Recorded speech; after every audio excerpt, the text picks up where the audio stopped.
Join passionate automotive trainer and coach Andrew Uglow as he talks to the struggle to find qualified techs and explore the challenges of training techs in a fast-moving industry.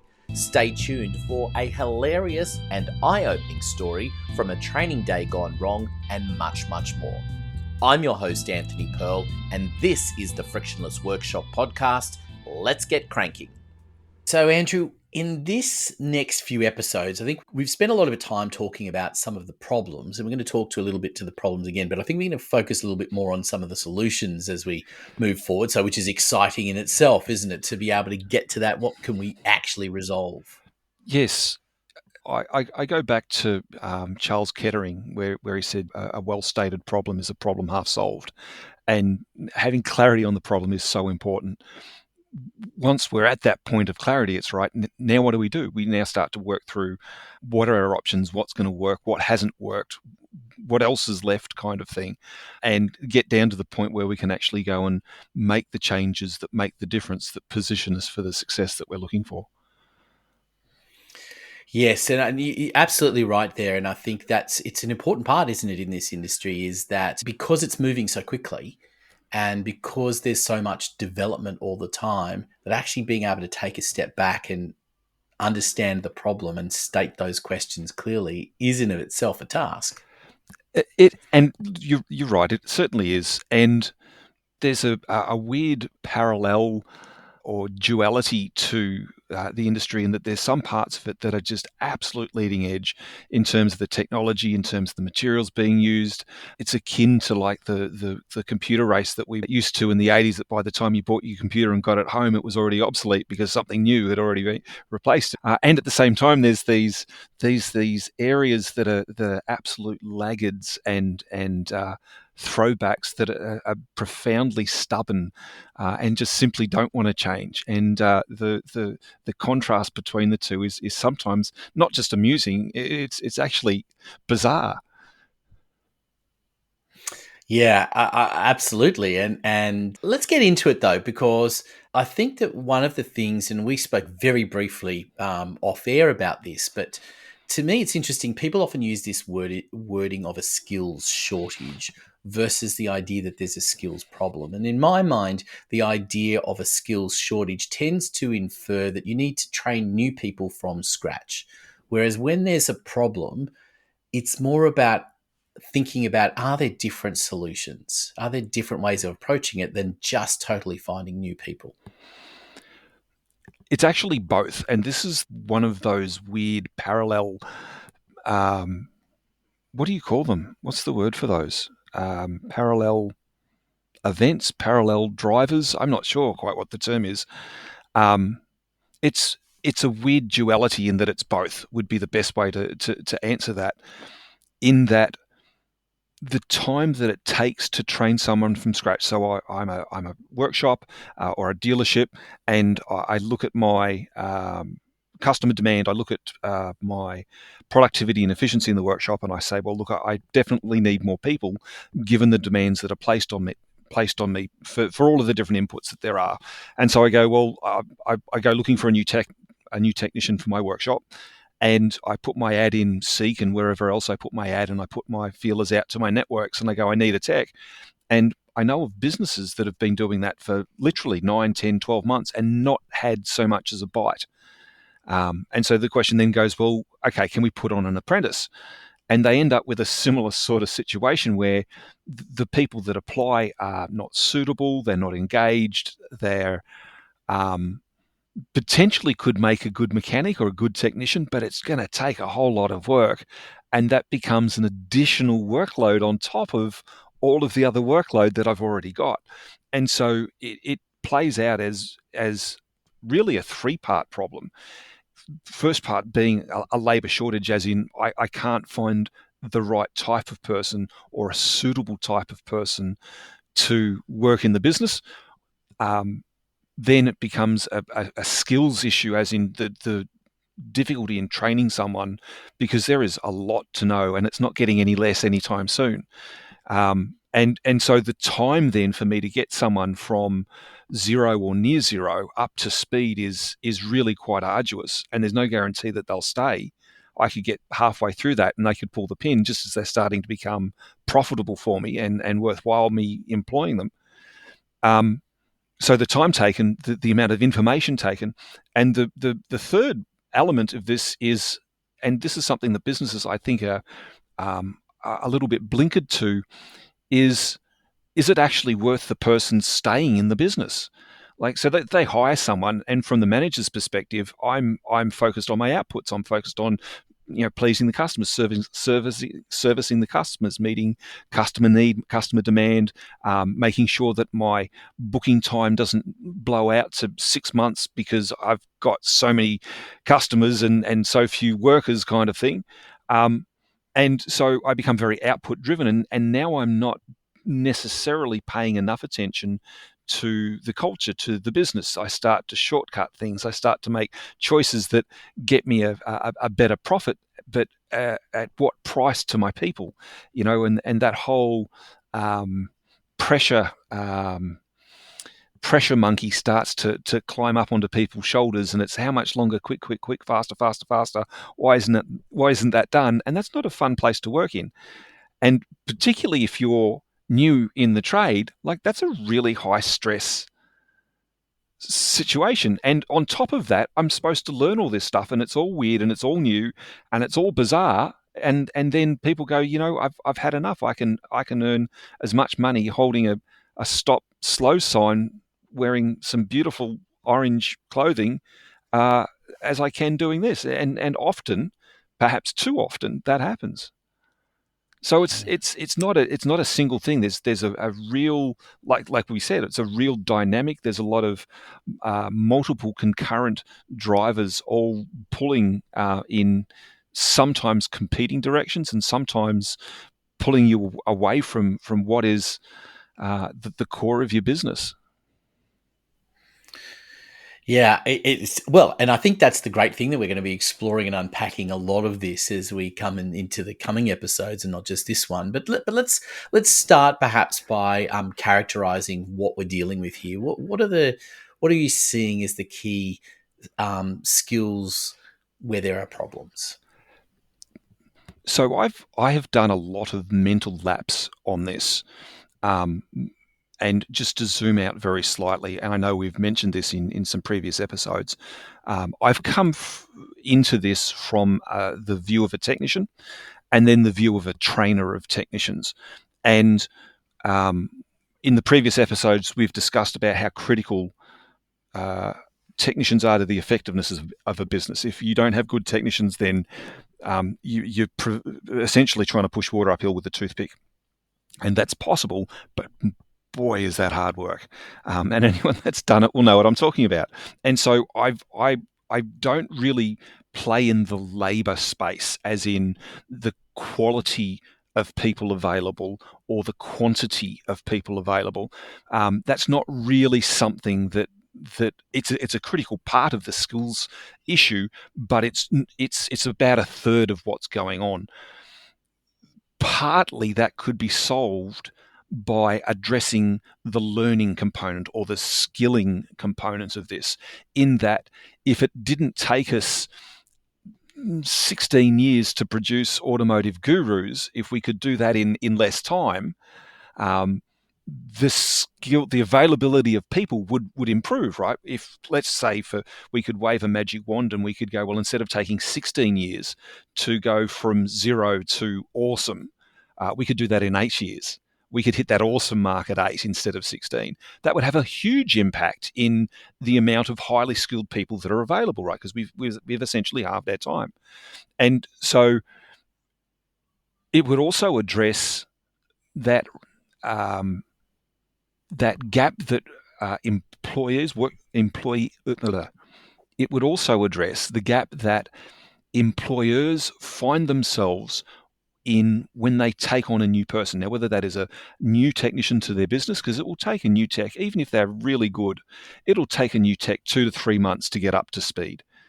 They'll get to about that 80% mark reasonably quickly, but it'll be a good 3 months before they really start to hit their straps. Or if they take on a new person, it's I'm going to argue for that new person to be genuinely productive in the business from scratch, you're probably looking at 12 to 18 months, depending upon the person. I've seen them come good at 6 months, but I've also seen people at 3 years later, and it's just like, they can stand upright and they maintain a pulse, and really that's the all of the value that they bring to the business, and it's just not suitable now. You can't carry that sort of weight. So really focusing in on the skill learning part, I think would go a long way towards solving or at least relieving some of the pressure in the industry. And the third part is the whole management and leadership part, and that's almost another discussion, but it certainly plugs into a lot of what we know that is needed to become a good technician. A lot of those skills, a lot of those qualities also play out for what's needed to be a good workshop owner or a good workshop manager. Um, and so there's some crossover there that we can touch on as we go through these. The Frictionless Workshop podcast is brought to you by Solutions Culture. For details on how to get in touch with Andrew, consult the show notes below. And don't forget to subscribe so you don't miss an episode. Now, back to the podcast. And I guess, just going back to the point you made earlier, but I think it's worth restating, that traditionally the approach has been very narrow focused, one dimensional, even if we can call it that. Look, it absolutely has. And personally, I've found it both frustrating and heartbreaking at the same time, in that my experience has been at a personal, relational level with a lot of the technicians. And I would see people come into technical training and, they're new to the brand, they're new to the business, they're new to the automotive world, and they kick off and they start doing really well. And then you might see them maybe 2 times, 3 times a year. And after 2 years, they come in and it's like they're angry and bitter and twisted and all out of shape. And it's like, what's going on? And they start to explain the work environment that they found themselves in. And it's not just it's not every business, but it's certainly some businesses, and arguably too many. And the way that we go about addressing that is simply been to do more technical training. And there's nothing inherently wrong with technical training. I think it's profoundly necessary, but it isn't a magic fix. It doesn't solve all of the issues. And how we do technical training, as you said, has been very one-dimensional, and that hasn't been sufficient. And perhaps a good way for me to explain what I mean about one-dimensional is to just convey my experience the first time I was ever doing technical training by myself. So a long time ago in a galaxy far, far away, as we start all our stories, I'd been working as a motor mechanic. I was the senior diagnostic person in the workshop. I was frustrated with the pay and the conditions and the management, and decided that I wanted to do something else. So I chose training because I wanted to use the skill and the ability that I had. So I went and did a training certificate and then started to apply for jobs as a technical trainer. And long story short, I ended up getting a job working for an American company who had a contract with the Jeep Group, or the Chrysler Jeep Group in America, doing technical training, training through Southeast Asia. And up until this point in time, I think I'd been overseas once to Hong Kong for a holiday. And so I'm like not just wet behind the ears. It was about as green as they come, and they were crazy enough to put me on. So I figured I'd be crazy enough to have a go. What's the worst that could happen? And so they shipped me off to Manila with one of their other trainers, and we run a multiple course 2-week training event for the people that work on the Chrysler, Jeep, Dodge, Ram product in Manila. And it was an absolute eye-opener for me. The Philippine people are just some of the nicest people you would ever meet in a day's walk, and they were so eager. for any information, for any help that they could get. And so they almost sort of sucked the information out of us. And the deal was that if I performed successfully in Manila, I would be sent off to another market, and the trainer would then go on and do a separate market. So like two different things happening at the same time. And the trainer, the trainer's gone, yep, you'll be fine. Off you go. So he goes off to wherever it was that he went, and I get sent to Indonesia, which was great because I studied Bahasa at school. Well, studied's probably a strong word. I was sat in the classes when they were teaching Bahasa. That would probably be a better way of saying it. And so I had some vague ideas of the culture. I had some vague ideas of the language. And again, the Indonesian people are just like lovely, lovely people. I had an absolute ball. So I rock up in Indonesia. And as I rock up there, I have my first meeting with the training manager the day before the training. We do all the setup, all that sort of stuff. And he says, oh, by the way, you'll be training trainers, not technicians. And I'm going, oh, well, that's interesting. So here's this guy, green, wet behind the ears, and he's training trainers now. So no problems. I think, again, the story of I guess one of my philosophies has always been bite off more than you can chew, and then chew like hell. And so that's kind of what I'd planned to do.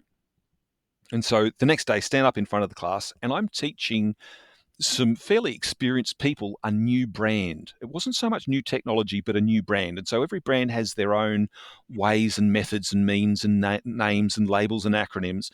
And so there was a lot to learn. And so we do the initial session, and that goes really well. And then we start to dig into some of the more technical things. And at the time, the service information was published on CD-ROMs. This is how long ago this is. And so every month there would be 2 CD-ROMs, 2 discs. One had all of the software for the computer's systems on the car that you could update, and the other had all the technical information on how to work on the car, or the service manuals, essentially. And I had to introduce these CD-ROMs to the people and explain how they work, because they were written in American, and American is like English, but it's not English. And these people spoke sort of English, Indonesian English, which is closer to Australian than it is to American. Anyway. Yes. Of course, they don't know any of this. They don't know about the discs. They don't know about any of that. This is completely new. So I go and write up in very large letters on the whiteboard to introduce the CD-ROM. In very large letters, I write the acronym for the CD-ROM. Bang, bang, bang, up on the board. And I'm not going to say what it is because, well, you'll see why in a minute. And I then turn around to the room, point to this acronym, and I go, has everybody seen this?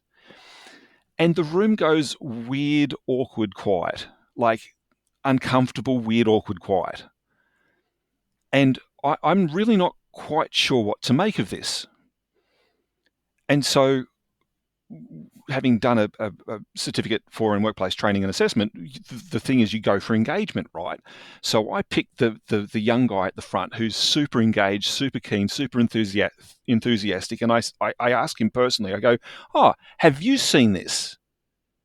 And he sort of goes this weird red color and starts to slide down in his seat and will not make eye contact. I'm just going, oh, this is just getting better. This is not good at all. And I'm just thinking, oh man, what do I do? So I push forward. Right, what else am I going to do? And so I then write down the whiteboard underneath each letter the words that make up the acronym, and and then I hold up the CD-ROM and I go, have you all seen this? And there's this weird pause where everything just froze for a second, and then it is havoc. It is absolute havoc. I have got people who are laughing so hard they can't sit upright in their seat. Tears running down their face. I've got other people that are they look like they're ready to leap out of their seat and throttle me. It's like they are really angry. They are really, really angry. And just as all this kicks off, they have a siren that would go off for morning tea. And so the morning tea siren goes off. One of the people in my class dashes out the door before I can say, let's be back in 20 minutes for, the break kind of thing. And before I know it, the national training manager's standing at the door. So they had managers over the different training centres, and then they had the national training manager. He's standing at the door and he goes, "Oh, Andrew, do you have a minute? Could I just have a quick word with you?" And I'm thinking, this is only going to end well, right? This is going to be great. So he takes me to his office, and like, you know how there's this overarching weirdness sometimes when you with people that they know something that you don't know, and there's something going on, but no one will tell me. Like, no one will tell me. And so I get there, and he says, we need to talk about the name of the disc. And I go, "Oh," and he said, that particular acronym in Indonesian is the name for female genitals. And I just realised that I have written in large letters on a whiteboard the name for female genitals and asked a room of fairly devout Indonesian people if they've seen this. And I am mortified. It's like, how do you ever come back from this? Like, this is like, and I've just gone, "Oh man, I am so sorry." Well, this is the reason that I tell the story, right? Apart from the fact that looking back on it now, it's funny. It was perhaps a bit less funny at the time, but here's the reason that I tell the story. Up until that moment in time, I had no concept that that acronym could mean anything other than what it meant. If I'd asked anyone I know, "What does this acronym mean?" they'd have told me it means what I thought it meant. So all of my external references for testing what this means, for all of my ways of being able to interpret it, even when you put the CD-ROM into the computer and fired it up, it came up and told you what it was. It comes up with the acronym. So I had no way of knowing that it actually meant female genitals in another language. And more to the point, I had no way of even conceiving that I should ask if it meant anything in another language. Like, that wasn't even a question that came up on the horizon for me. And here's the parallel. It is exactly like that for the automotive industry in how we go about doing our learning.